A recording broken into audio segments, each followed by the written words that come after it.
Здравствуйте, меня зовут Захарова Лена Александровна, ведущий инженер-технолог по организации перевозок. Сейчас мы находимся в аэропорту Якутска, и я вам расскажу, как мы работаем.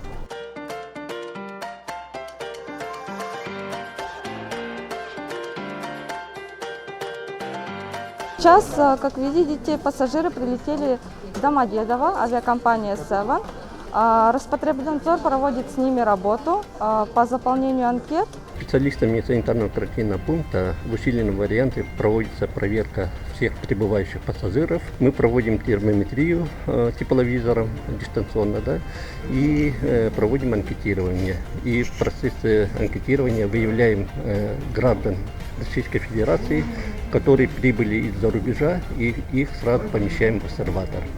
А тех граждан, которые прибывают из других регионов Российской Федерации, им вручают уведомление о самоизоляции на дому. Самоизоляция – это гражданская ответственность каждого пассажира. Они должны самоизолироваться на дому в течение 14 дней и при появлении первых симптомов ОРВИ должны вызвать активно на себя врача на дом. В этом случае у нас транспортная полиция вручает уведомления, и в последующем эти уведомления передаются органам Росгвардии и происходит проверка.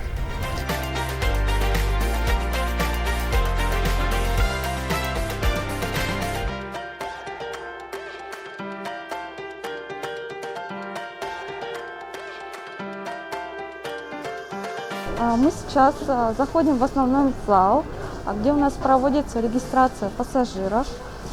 Вот у нас находятся здесь стойки регистрации.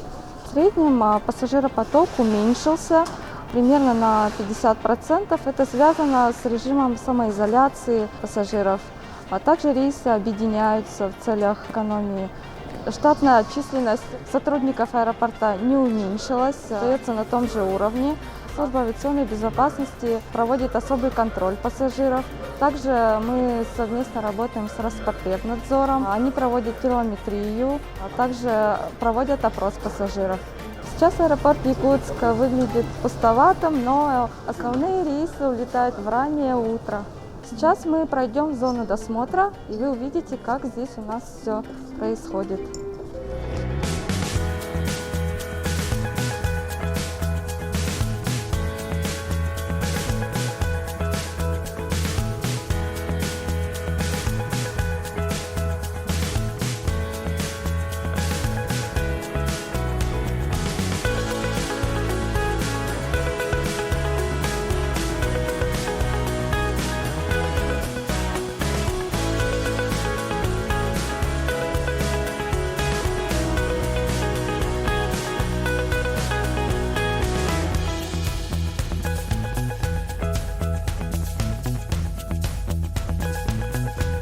Сейчас в социальных сетях очень много недопонимания, многие просят закрыть аэропорт. Авиация сейчас один из ключевых транспортных сообщений между городами и регионами. Поэтому закрытие авиационного сообщения – это одна из самых крайних мер.